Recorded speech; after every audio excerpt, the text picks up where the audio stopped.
space, the final frontier. Alas, I can't do Connery, not being Scotch, but Connery can do everything, from Bond to Hitchcock to never changing his accent. I'm not Spanish, I'm Egyptian. To running around Ireland in a big nappy. And in this 1981 sci-fi thriller, BTFOing bad guys out in the black. Thought you had it all to yourself, eh, Roger? Moonraker, I hardly knew her. A still somewhat obscure entry in the man's filmography, Outland is essentially High Noon with spacesuits, Sean playing the Gary Cooper role. But does it provide plenty of highs, or is it another Highlander 2? Let's slip the Shirley bonds of Earth and find out, shall we? Right away, it's clear we're not in for a pleasant, fun-filled family adventure, thanks to bleak, moody establishing shots accompanied by ominous music and on-screen printouts with that tee-tee-tee-tee noise. I love those. As the movie printer informs us, this is Conam 27, a privately run mining facility on the remote Jovian moon of Io, where 2,000 odd people toil away in not-so-splendid isolation, their only link to the rest of humanity being a weekly supply shuttle. So Cornwall, more or less. Moving down the shaft, actually it looks more like a giant hole, but whatever, we encounter a bunch of miners doing mining-type stuff, I guess.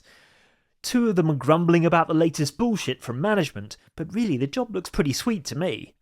No HR department, fancy space drills, they're outside, kind of, and the guy screaming hysterically about a spider crawling up his leg is merely adding a bit of humour to help the day cock.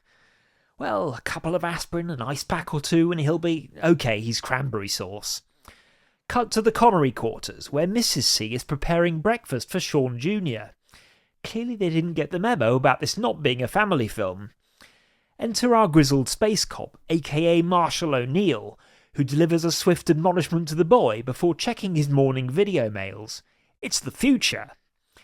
In the second of these, his sergeant, Montone, informs him the manic miner's remains are being shipped out on the next shuttle, and an autopsy on said cranberry sauce is impossible.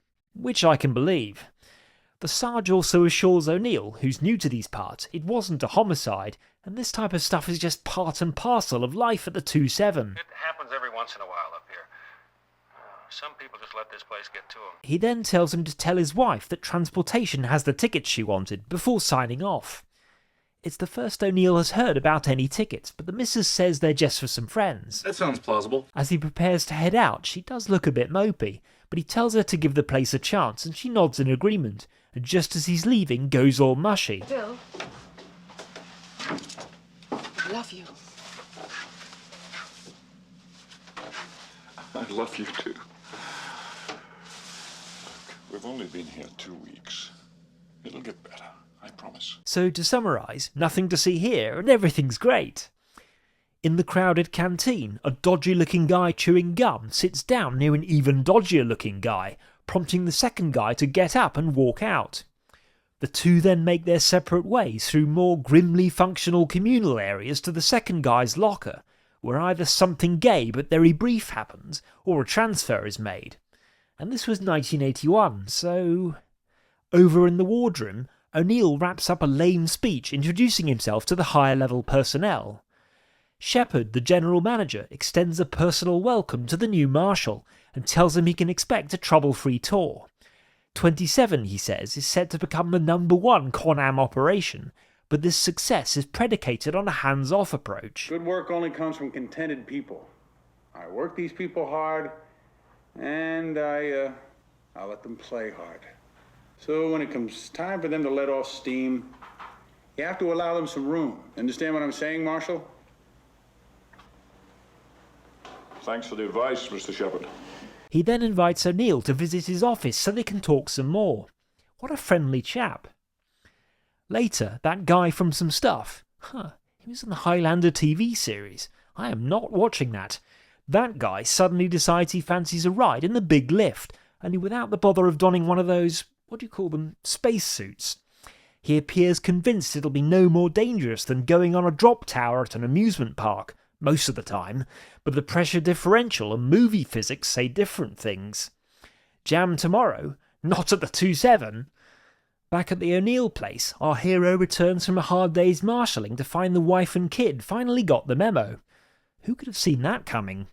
At least the missus recorded an explanatory V-mail, so the poor guy's not left wondering if it was the hairpiece, or maybe the nappy. So yesterday something snapped in me. I just couldn't bear to see Paulie clatter round yet another bleak place. I just couldn't. Bleak?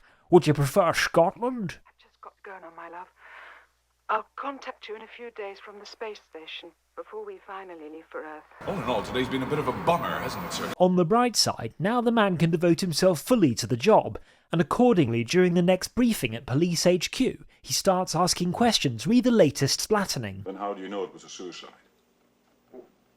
There's no other explanation. I mean, he knew what he was doing, that's for sure. You can't fall into an airlock and then an elevator. You have to open hatches, press buttons, close hatches.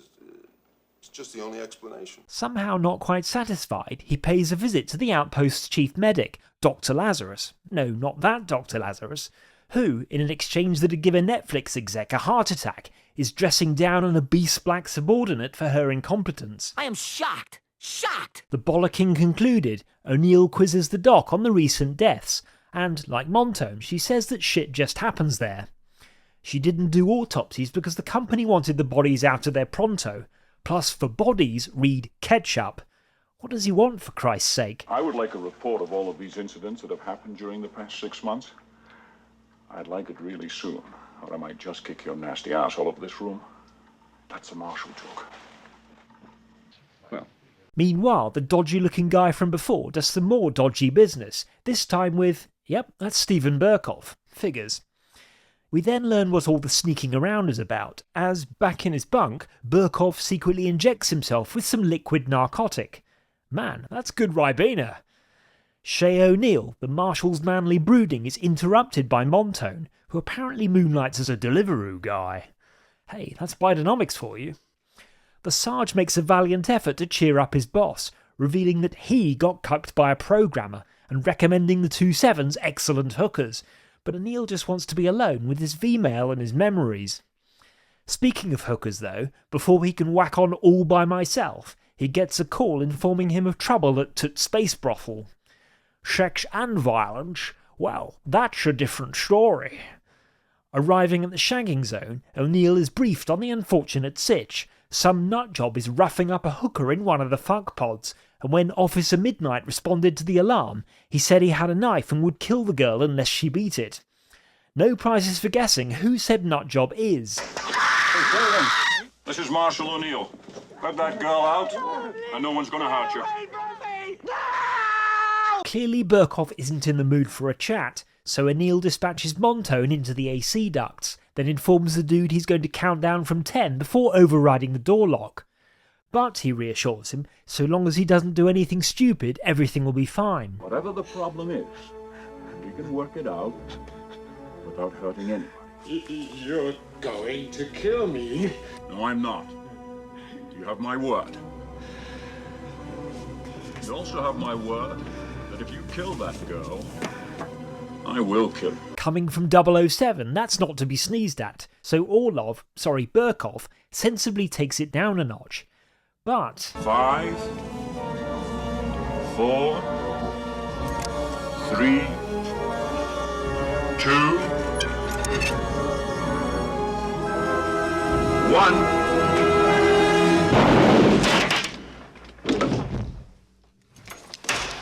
looks like this book's been offed. Wait, wrong series. At the hospital, Dr. Lazarus performs a futuristic scan on the hooker and reveals she'll probably live to hook again. Mama's apple pie. The 4th of July. She was a hooker! She also gives O'Neill that report he wanted.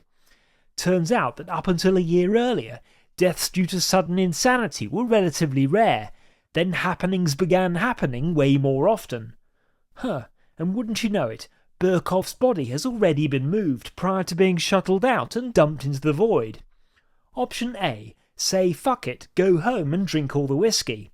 Option B, a late night snoop in the warehouse. There you are, Stephen. Time for a little prick, as it were. Burkoff blood thus acquired, the impatient Marshal wakes the doc and has her run a high-tech anal cis. This reveals that old Crazy Eyes wasn't getting his 5 a day, but he did get Well, Polydichloric euthymol. Those stupid bastards are taking polydichloric euthymol. Makes you feel wonderful. You do 14 hours of work in 6 hours, that kind of nonsense. The Army tested it a few years ago. It made everybody work all right. Then it made them psychotic. plus it now contains 7% Sarbon.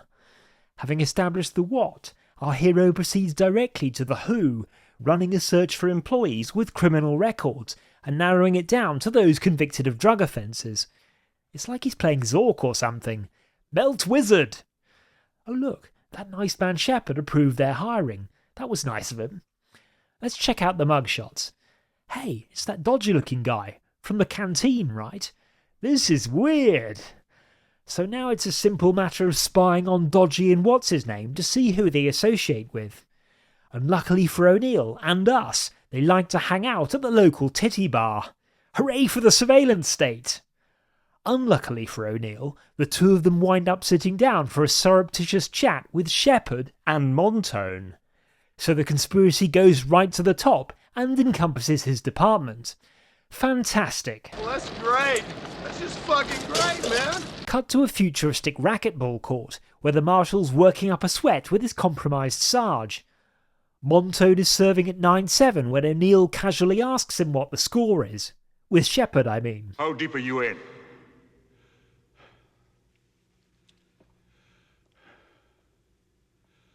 Not too deep. I'm paid to look the other way.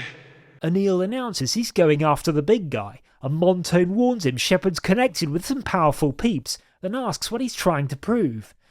O'Neill retorts that it's not about him, but about, protecting and serving and what have you. And Montone realises the man will not be dissuaded. You want me to resign? No. Just don't come between Sheppard and me. Just keep taking your money and looking the other way. I don't want you. I want him. Nice. With that settled, maybe, O'Neill returns to the spying, which pays off again when Dodgy shows up at the loading dock where what's-his-name works, and the two head separately to a hidden spot behind some containers. Moments later, Dodgy emerges, followed by what's-his-name, and the space cop deduces the latter just gave poly stuff to the former, who's now en route to a customer. Oh, it's marshalling time! O'Neill races to the locker area, Dodgy's likely destination, and locates the guy just as he's about to make the handoff. A collision alerts Dodgy to his approach, causing him to leg it, and somebody call Bradley Walsh because the chase is on. Although, if he's I'm overthinking it. Following a mad scramble involving lots of shoving and amateur parkour, that's tough on the old knees, Dodgy manages to briefly delay our hero before taking an unorthodox route through the canteen, but winds up cornered in the kitchen. Desperate, he chucks the poly in some boiling water, and an undaunted O'Neill fishes it out because H2 oh no you don't, pal. An ugly brawl ensues in which the marshal nearly becomes a decidedly unhappy meal, but after a brutal bash and a nasty slash, he eventually comes out on top.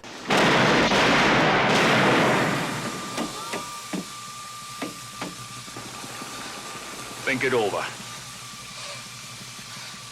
With Dodgy secured in a zero-G holding cell, O'Neill tells him he's looking at a long stretch in Pound Me in the Arse space prison and offers him a deal, but the bastard refuses to talk. So, after ordering Montone to keep him isolated, he decides to finally have that tete-a-tete with Mr. Nice. Hey, I have that exact same putting machine. He's just so relatable. You've been busy. So have you. How much do you want? How much? That's what we need here, a goddamn hero. Sheppard makes his case, claiming he keeps his workers happy, so they dig more ore, so the company's happy, so they pay more bonuses, and he's happy. Everyone's happy. Why can't he just get with the program? What are you after? You. Nice. Then he tries a variation on the old "we're not so different, you and I" routine. To wit, you're not the guy you're pretending to be. They didn't send you here as a reward for your sterling service. You know that, and I know that. I read your record. You got a big mouth. That's why you send from one toilet to the next. The Marshal maintains his frame, though. It's Sean Connery, for Christ's sake. If you're looking for money, you're smarter than you look. If you're not, you're a lot dumber. I'm probably a lot dumber. That can be very dangerous. Yeah, well, so can your mother. Shit. The battle line's drawn. O'Neill returns to the detention block to see if Dodgy's ready to spill. Alas, it transpires he already has, all over his cell. He's dead! It does look that way. With Montone nowhere to be found, the Marshal breaks into his quarters, which appear to be deserted. The dude's probably out delivering pizza, but just to be sure, he checks the David Carradine! They killed Montone. Why? Okay, it's pretty obvious why. Monty left his boss a parting gift, though, in the form of an encrypted message. This leads him to look inside a refrigerated container, where he... Holy Mother of God! Jesus, film, what are you trying to do to me? What's-his-name successfully garrots our hero, so I guess that was Outland, folks. But surprise! He was only playing dead. Garrot in jail, fuckface. Might say you've been collared, eh? O'Neill inspects the beef he just seasoned with what's-his-name's blood and finds a shitload of poly inside. Well, well, well. Option A? No, stuff that. Hey, Sheppard, guess what I just found in a meat locker? You know, I have the feeling that you'll tell me even if I don't guess. 250 pounds of hamburger named Yario that works for you. I also found your shipment of PDE. So I threw the hamburger in the jail and the PD in the toilet. Ever the nice guy, Sheppard takes the news pretty well, considering. He merely calls O'Neill crazy and suggests he stop meddling in grown-ups' business. But the Marshal's not done running his big mouth. Whoever sent you that shipment's going to be mad that you lost it. Grown-ups have no sense of humor. I'd play a firm 8 on it. Just swing easy. Marshal, you're dead. Well, even a nice guy has limits. Figuring he should find out who'll be coming for him now and when, O'Neill draws on some vaguely Bondian talents and taps the GM's video phone. Thus he learns that Sheppard's associates are sending an unspecified number of expert killers on the next shuttle, and they won't be there for the scenery. The target is O'Neill. Marshal here. The one consolation is that the stakes are high for Mr. Nice as well. Sheppard, I've got to tell you, if this doesn't work out, the next guys who come for someone will be coming for you. The Marshal hits the titty bar, because why wouldn't you, and discovers that, as Sheppard promised during the call, the word has been spread that he's a dead man walking, and none of the workers are keen to fall in beside him. John Wayne would have been appalled. Also, the shuttle is on its way. Yes, the ticking clock! There'll be no help coming from his deputies either, as a later chat with the new sergeant, Ballard, confirms. What about you? I see, Useless. O'Neill takes his frustrations to the racquetball court, where his solo whacking sesh is interrupted by Dr. L.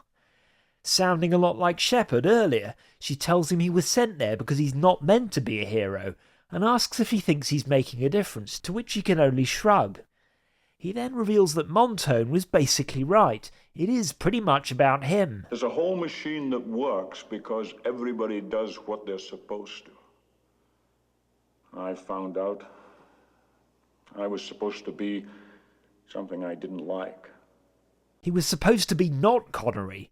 A Connery divided against itself cannot stand. Anyway, after joining the dock for a drink or 10, because why wouldn't you, he sets about tweaking some things in readiness for the assassin's arrival. You gotta wonder if this is gonna pay off later on. Tweaks complete, he returns to his quarters, where he receives that long-awaited call from the missus. She says there's a seat waiting for him on the next flight back to Earth, but he insists he can't join them, and though he refuses to explain why or admit anything's wrong, she realises some kind of shit's going down. Having told him she loves him, she wheels out the boy, who extracts a promise that he'll be with them soon, because that's not tempting fate at all. God damn it, Junior. With the shuttle's ETA fast approaching, O'Neill places a spare shotgun where he can retrieve it later, while everyone else is busy pretending everything's normal. Then, surprise, the damn thing shows up early. It's like Southern on opposite day. As dozens of workers race into position and many others simply wait around, the marshal drops by the wardroom to see if any of the managerial class will grow a pair and lend a hand. Fat chance. You're supposed to protect us. You're the police. It's your job. Where are your men?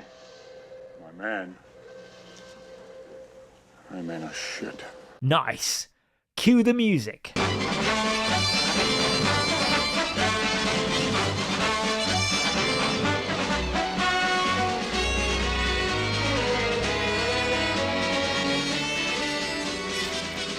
Okay, enough of that. O'Neill loads a shotgun and races to his office, where he waits for the passengers to disembark and come into view of his cameras. Tension much?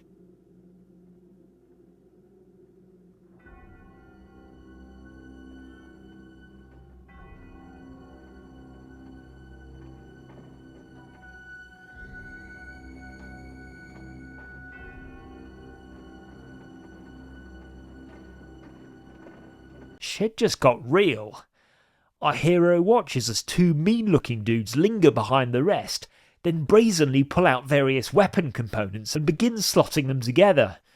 Now he knows what he's up against, and with everyone else apparently hiding in random closets or in the bar, it's game on, motherfuckers. It's hunting season. Creeping through the canteen, O'Neill almost buys it immediately when Merc with a mustache tries serving up death from above. The two exchange fire before the marshal goes up to locate the smegger and receives a warm greeting from Make I.O. Great Again, who manages to hit his upper arm. The bastard has night vision. This is not going well. Having dropped his gun, O'Neill sensibly scarpers and heads to where he stashed that spare weapon, while being observed by someone back in his office. Great. And it's gone. And he's dripping blood for the killers to follow. Fabulous. In dire need of some shortbread and a lie down, he makes it to a junction area, just as someone else is opening another hatch. Out of options, he readies himself to strike, but praise Jesus, it's only the doc. Turns out it was her watching him on the monitors, and she came to warn him he's headed straight for the bad guys. They relocate to a deserted accommodation area, where she bandages his arm and he asks if she could seal off some hatches while he goes outside. Then suddenly they hear Mustache somewhere overhead. So he leads her to the lockers and tells her to just get out of there, but the doc's not having it. I can help. Shit, don't argue with me. I can help. Seal the access corridors and lead him into C5. Don't get maudlin. As he exits via the big lift, Lazarus manages to survive a jump scare and escape to the corridors, where she gets to work closing those doors. She may run like a girl, but she's got more balls than anyone else in this shithole, O'Neill aside. Meanwhile, the marshal makes his way over to the same corridors, only he's outside, obviously. Mustache, oh, that's where I've seen him, arrives at the junction and proceeds into the aforementioned C5, just as O'Neill is approaching the joint in the middle he was messing with earlier. Then the doc, sweating bullets, re-enters from another corridor and sneaks over to the hatchway Mustache just went through. Fucking balls of steel. As O'Neill quickly unscrews some shit, she peers round the door and...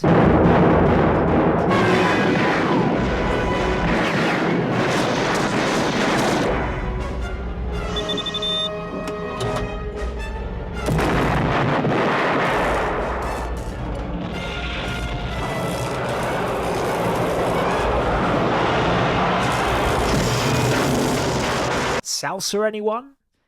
Unaware of his comrade's fate, Migger enters the greenhouse and starts wandering about the place, searching for his prey and possibly also some choice vegetables.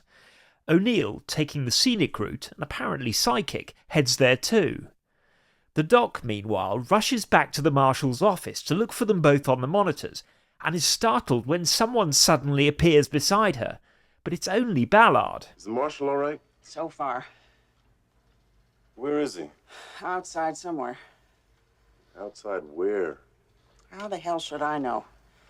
Maybe in the greenhouse. He's just taking an interest. Nothing to see here. Halfway up the side of the greenhouse, O'Neill peers in to confirm Migger's there, then continues climbing towards the roof, as the goon sweeps the area with his fancy scope. Reaching the top, the marshal looks down and spies Migger directly below him.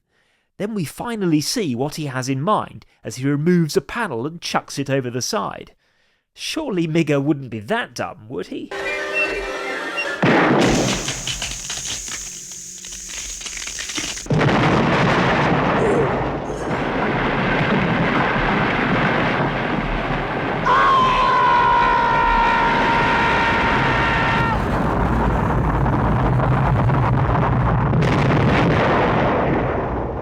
Damn, I'm running out of red lumpy things.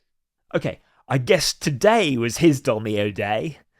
So, total victory then, and O'Neill, shaken but not stirred, slowly makes his way back towards the lift. You know, he might be getting too old for this shit. Perhaps there'll be time for a wee dram before shotgun blast. Watch this, a third man. Does this look like bloody Vienna? As the mystery assailant, okay, it's Ballard, runs off behind a giant solar array thingy, the marshal sets to climbing again. Definitely too old for this shit. Then the Sarge re-emerges and advances cautiously, unaware that O'Neill is now above him. Two-dimensional thinking. One small leap, you space bastard. Ballard, floored, loses his gun, while O'Neill is left hanging from the edge of the catwalk. Ballard, from the police station, right? This is we are! They struggle desperately, the Sarge attempting to kick his boss into oblivion until they both fall down to a lower catwalk.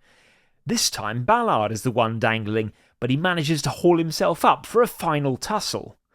The bloody betrayer tries to force-feed our hero some extra-large fries, but driven by blind Scottish fury, O'Neill overpowers him, reaches for his air hose and...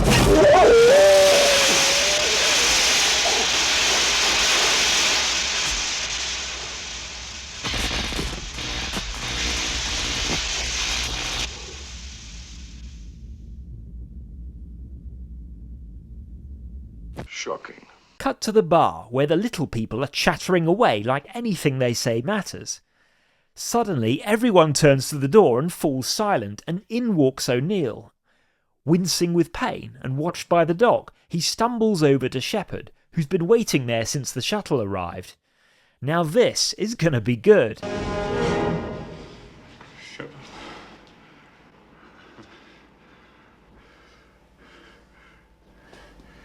Oh, fuck it.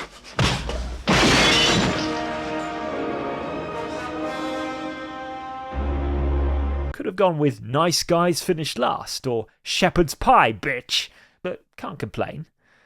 Having thus tamed the lawless frontier and become the Connery he always was inside, O'Neill's ready to blow this scene. The doc isn't, so she pops in to say goodbye, informing her departing friend she'll be grabbing a front row seat for the post-Polygate shake-up. No need to get maudlin. You did good. So did you. Damn right. She's no Grace Kelly, but by Grabthar's hammer, what a gal. The only thing left to do is email the wife to let her know his work is complete and he's coming to the space station after all. It's the future. So, is Outland a winner? Like you need me to state the obvious. You know, I did consider doing an in-depth analysis of the themes and the cinematography and all that, but then I thought... Oh, fuck it. Where are you? Why do you hide? Where is that moonlight trail that leads to your side? Just like the moonraker goes. We've only been here 2 weeks. 2 weeks. 2 weeks.